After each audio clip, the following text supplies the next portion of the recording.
అది కూడా ఎవరు మాట్లాడి పెట్టిన గంటాకి రామచంద్రయ్య ఇద్దరే కదా అప్పుడు కాంగ్రెస్ తో డీల్ చేసింది వాళ్ళిద్దరు. వాళ్ళిద్దరు శిరో మంత్రి పదవి, తన ఒక మంత్రి పదవి. మిగతా వాళ్ళందరూ ఏమైపోయారు? సిట్టింగ్ ఎమ్మెల్యేలు 18 మందిలో ఏమైపోయారు మిగతా వాళ్ళంతా? అట్లాగే వాళ్ళకి ఎవరికి న్యాయం జరగలేదు. రెండవది పార్టీని కుల సామాజిక వర్గపు లెక్కల్లోనో లేదా చిరంజీవి మీద నమ్మకంతోనో ఖర్చు పెట్టిన వాళ్ళందరూ ఏమైపోయారు?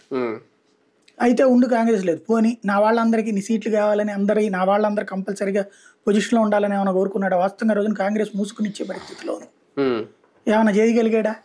ఏమి లేదు. తను చూసుకున్నాడు, తన వాళ్ళిద్దరిది చూశాడు, తనకి ఆ హెల్ప్ చేసిన ఇద్దరు, అయిపోయింది. చివరికి తమ్ముని కూడా పట్టించుకోవాలి. కనీసం పవన్ కళ్యాణ్ అన్న అడిగాడు, మాట్లాడా?